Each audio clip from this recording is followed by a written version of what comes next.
멋모르고 좀 남의 물건을 손대서 가져오고 그런 경험 있지 않으세요? 자주 그런 게 있었던 것 같아요. 수차례 있었던 것 같습니다. 네, 안녕하세요. 내부자들입니다. 안녕하세요. 저희가 오늘 준비한 코너는 3분 만에 정신과의 모든 것을 컴팩트하게 설명해드린다는 바로 그 코너 3분 만에 알고 싶다입니다. 그런데 동시에 코너명과 영상의 재생시간이 가장 불일치하는 코너로도 알려져 있죠. 어쨌든 오늘도 한번 잘 설명을 드려보도록 하겠습니다. 그래서 오늘 저희가 준비한 주제 어떤 거죠? 오늘 저희가 준비한 주제는 병적 도벽입니다. 도벽하면 물건을 훔치는 거라고 많이들 알고 계신데요. 근데 단순히 물건을 훔치는 모든 케이스에 적용할 만한 그런 진단은 아니기도 합니다. 사실 이제 어린아이들 같은 경우에 특히 어렸을 때 멋모르고 좀 남의 물건을 손대서 가져오고 이런 일들이 자주 있잖아요. 그런 경험 있지 않으세요? 생각해보면은 이제는 기억이 나진 않는데 뭐 자주 그런 게 있었던 것 같아요. 자주. 네. 걸려들었네요. 네. 뭐 예를 들자면은 뭐 친구가 가지고 노는 정말 탐스러워 보이는 어떤 장난감이라든지 아니면 학용품이라든지 뭐 이런 것들에 손을 댔다가 나중에 들켜가지고 뭐 혼나고 그런 일이 수십 차례. 수차례 있었던 것 같습니다. 네. 저도 기억에 남는 일화가 있는데 유치원 때 그 친구 같은 반 친구가 가진 칫솔통이었던 것 같아요. 제 기억에.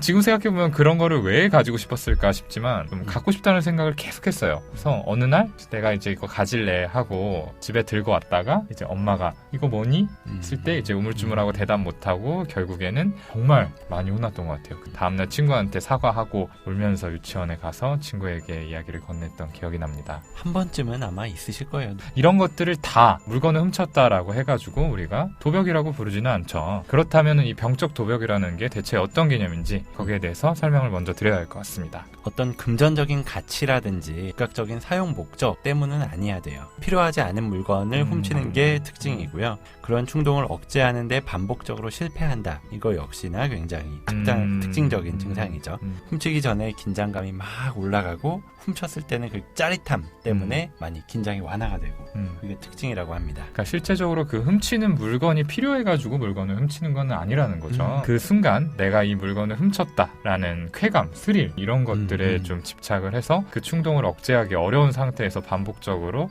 절도 행동을 하게 되는 거를 우리가 병적 도벽이라고 부르는 거고요. 한 번에 그런 일로는 진단을 하지는 않고 이렇게 충동을 억제하는 게 실패해가지고 행동하는 일이 여러 차례 있을 때 우리가 진단을 고려하게 되는 거죠. 이렇게 병적 도벽 이야기를 하니까 제가 전공의 때 봤던 환자분이 생각이 나요. 그분 같은 경우엔 60대 중반의 아주머니였는데 이 병적 도벽 증상 때문에 굉장히 곤란함을 겪으신 분이었거든요. 원래는 불면증 때문에 그냥 병원 다니시면서 수면제를 한 번씩 타다 드시는 정도 분이었는데 어느 날 오셔서 경찰서에 갔다 왔다 이렇게 얘기를 하시는 거예요. 그래서 무슨 일이지? 수면제를 먹고 사고를 쳤나? 뭐 이런 생각을 했었는데 이야기를 들어보니까 백화점에서 옷을 이것저것 들춰보다가 그거를 가방에다 막 넣고 나오다가 CCTV에 찍혀가지고 딱 잡히셨다. 그렇게 이야기를 하시는 거예요. 사실 딱히 그 옷이 필요했었던 것도 아니고 또 그분은 굉장히 좀 부유하신 분이었어요. 얼마든지 그걸 훔치지 않을 이유가 많았는데도 불구하고 저거 갖고 싶다 하는 마음이 들어서 가방에 쓱 넣고 나오다가 들켰다 이런 이야기를 하셨었다. 방금 말씀해주신 사례가 아마 전형적인 병적 도벽에 해당되는 분의 이야기였던 것 같고요. 또 진단을 할 때 중요한 게 이 절도 행동이 또 다른 진단으로 더 잘 설명되지 않아야 한다는 거죠. 예를 들어보자면은 식이장애 환자분들 같은 경우에 이제 폭식을 하는 분들이 계시는데 그런 분들이 폭식을 하고 싶은 충동을 이기지 못하고 편의점 같은 곳에서 물건을 음료수나 뭐 빵이나 이런 것들을 막 쓸어 담다가 걸려서 문제가 되는 경우들도 있을 수 있고요. 그리고 또 조증 상태 같이 불안정한 기분 상태에서도 이런 행동들이 일어날 수 있습니다. 이때는 뭔가 사고가 좀 과대해지고 내가 뭐든지 할 수 있을 거다라고 생각을 하는 경향이 있고 그 행동의 결과에 대해서도 깊게 숙고하지 않는 그런 패턴들이 있기 때문에 평소에는 하지 못했던 그런 절도 행동을 과감하게 저지르는 일이 발생을 할 수 있고요. 그리고 이 절도랑 관련된 가장 대표적인 진단은 아마 반사회적 성격장애가 아닐까라는 생각이 드는데 이 반사회성 성격 장애로 설명이 된다고 한다면은 병적 도벽을 고려할 수는 없다는 거죠. 제가 예전에 봤던 환자 중에 그런 케이스가 있었는데 이분은 이제 반복적으로 백화점에서 화장품이랑 옷 같은 거를 훔치다가 걸린 분이었어요.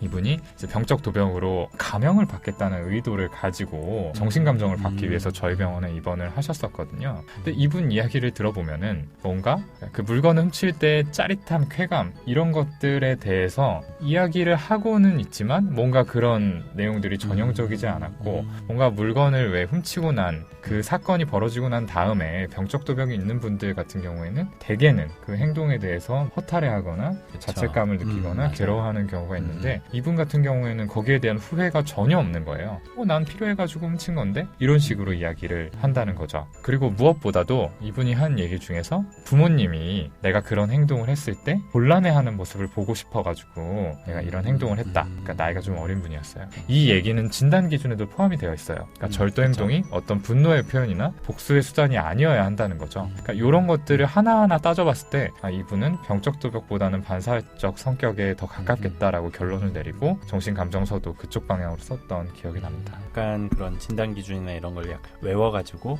하려고 했지만 실패하신 그런 것들도 같은. 좀 앞뒤가 맞지 않았고 그래가지고 원하는 방향으로 진단서를 써드리기는 어려웠죠. 저희가 방금 이 언급해드린 사례들을 들어보시면은 이런 게 병적 도벽이구나 하는 게 어느 정도 좀 감이 오셨을 거라는 생각이 들어요. 실제로는 이런 게 뉴스에 많이 나오긴 하지만 그렇게 흔한 병은 아니기는 해요. 유병률은 정확히 알려져 있지는 않은데 0.5% 이 정도가 된다 하기도 하고요. 잡힌 도둑들을 살펴봤을 때도 그 중에 5%도 되지 않는다 이런 이야기도 있고요. 특징적으로 여성에서 남성보다 한 3배 정도 많다 이런 연구 결과도 있고요. 우리 조현병의 평생 유병률이 1% 정도다라고 이야기를 하잖아요. 그거의 절반 정도고 그쵸. 실제로 절도를 한 케이스에서 도벽이라고 주장을 하는 사람들이 더 있을 수는 있지만 한 5% 정도만 거기에 해당이 된다라고 하는 거 보면은 아주 흔하지는 않은 것 같습니다. 그리고 방금 이제 여성분에게 조금 더 흔하다라는 얘기를 했는데 특히 이 생리주기랑 맞물려가지고 그 시기에 특징적으로 이런 절도 행동들을 보이는 분들도 계세요. 그러니까 어떤 호르몬의 영향을 받아서 이런 것들을 하게 되지 않을까, 충동 조절의 어려움이 발현된 또 다른 형태가 아닐까 이렇게 생각을 하고 있습니다. 그러면은 이 병적 도벽은 대체 왜 생기는 걸까? 자, 먼저 좀 여러 가지로 원인을 나눠서 저희가 준비를 해왔어요. 제일 첫 번째로 정신분석적 측면에서 원인을 생각을 해봤는데요. 병적 도벽은 큰 스트레스, 그중에서도 중요한 대상과의 헤어짐, 이별 같은 어떤 관계의 종결이 있을 때 나타나는 경향이 있다고 알려져 있습니다. 그런 이별로 인해서 내적인 공허감이 생겼을 때 그것들을 채우기 위한 행동으로서 이런 절도 행동들을 한다라는 이론이 있고요. 이것 말고도 좀 가설이 여러 가지 있는데요. 내가 위협받는 상황, 어떤 불안한 상황에 대해서 방어를 하는 수단으로서 이런 절도 행동을 한다. 이게 쉽게 이해를 가시지는 않을 텐데 이런 식으로 해석을 하는 이론도 있고요. 또 무의식적으로 내가 처벌받기 바라는 욕구가 안에 잠재되어 있기 때문에 이런 행동을 통해 가지고 현실화시킨다라는 그런 이론도 있습니다. 그리고 자존감을 회복하기 위한 하나의 수단이다. 또는 그 자체로 그냥 짜릿함, 흥분 이런 것들을 주기 때문이다. 아무튼 여러 가지 얘기들이 있는데 사실은 여러 가지 얘기가 있다는 거는 한 가지로 정립된 이론은 없다라는 얘기랑 같은 의미겠죠. 네, 병적 도벽이 있으신 분들은 마치 술이나 약물을 통해서 그런 긴장을 완화시키는 것처럼 훔치는 행위 그걸 가지고 그 전까지는 굉장히 긴장이 올라가다가 해소가 되는 그런 갈망감이 해소가 되는 경험을 하신다. 이렇게 볼 수 있을 것 같아요. 그때 뭔가 탁 하고 풀리는 그 느낌이 쉽게 말해서 이제 잊혀지지 않게 만드는 거죠. 계속해서 그만한 쾌감을 찾지 못하니까 거기에 매달리게 되는 그런 결과를 낳는 거 아닐까라고 생각이 듭니다. 그럼 이제 예후 그리고 치료는 어떻게 하는 건지 이런 부분들에 대해서 또 설명을 드려야 될 것 같습니다. 먼저 예후는 한 20살의 경우에 이 질환이 시작해가지고 호전과 악화를 반복하다가 결국에는 만성화된다 이렇게 알려져 있습니다. 치료를 받으면은 예후는 상대적으로 좋은 편이라고 하는데 워낙 유병률 자체가 0.5% 정도로 레어한 질병이다 보니까 어떤 확립된 치료가 있지는 않고요. 대규모의 어떤 연구보다는 소규모의 케이스 스터디, 내가 이런 사례에서 뭐 이렇게 치료를 했더니 효과가 좀 괜찮았다라는 네. 식의 보고만 있는 상태입니다. 그래가지고 치료에 있어서는 어떤 하나의 정립된 방법보다는 일종의 썰 같은 것들이 많은 상태인 거죠. 그래서 뭐 환자분이 치료에 대한 동기가 있다면 뭐 정신분석적인 치료가 성공적일 수도 있다, 이런 얘기도 있고, 특히 죄책감이나 수치심을 느끼는 환자분들 같은 경우엔 더 효과적일 수가 있다, 이런 이야기가 있고요. 그 밖에도 뭐 혐오요법 같은 행동치료도 도움이 될 수 있다라고 이야기를 하고요. 혐오요법 솔깃하실 거예요. 혐오요법 그 이름 예사롭지 않은데 궁금해하실 것 같으니까 간단히 좀 설명해 주시죠. 쉽게 예를 들어보면요, 이 물건을 훔치고 싶은 욕구가 올라오는 게 느껴지면 그 순간에 일부러 안 좋은 행동을 하는 거예요. 뭐 예를 들면 숨을 세게 참아본다. 그러면은 굉장히 고통스럽잖아요. 이걸 반복적으로 하게 되면은 물건을 훔치고 싶은 그런 도벽이 올라올 때 고통스러운 느낌이 같이 드는 거예요. 그게 내 머릿속에 입력이 되고 나면은 스스로 이런 생각이 떠오르는 것 자체를 좀 차단할 수 있다, 이렇게 하는 게 혐오요법. 그러니까 고통스러운 자극과 그 어떤 충동과 그쵸. 이렇게 좀 커플링 시킨다라고 거죠. 생각을 하면 되고, 문득 든 생각인데 어쨌든 그렇게 숨을 참게 되면은 자연스럽게 이 답답한 신체 감각에 집중을 하게 되잖아요. 그러다 보면은 그 순간에 충동으로 인해서 다른 생각을 하지 못했던 마비된 상태에서 풀려나가지고 잠깐 또 이렇게 주의를 다른 데로 돌려서 그 위기를 넘어갈 수 있지 않을까라는 생각도 들어요. 네, 그 밖에 뭐 항우울제라든지 아니면 충동조절제, 이런 약물 치료가 효과가 있다고요. 그렇죠. 근데 참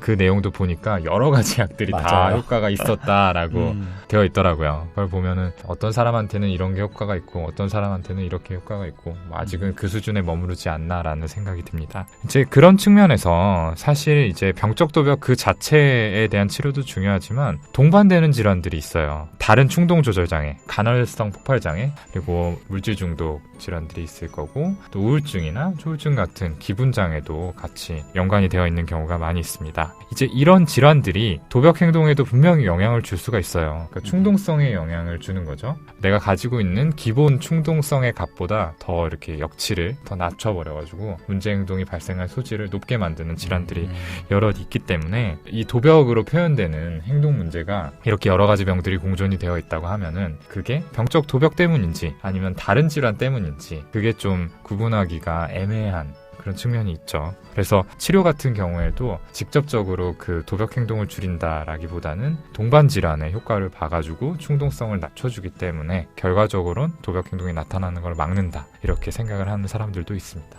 이렇게 오늘은 3분 만에 알고 싶다, 병적 도벽에 대해서 이야기를 나눠봤습니다. 지금 저희가 보고 있는 모니터에 녹화 시간이 떠요. 참 뭐라고 할 말이 없습니다. 예.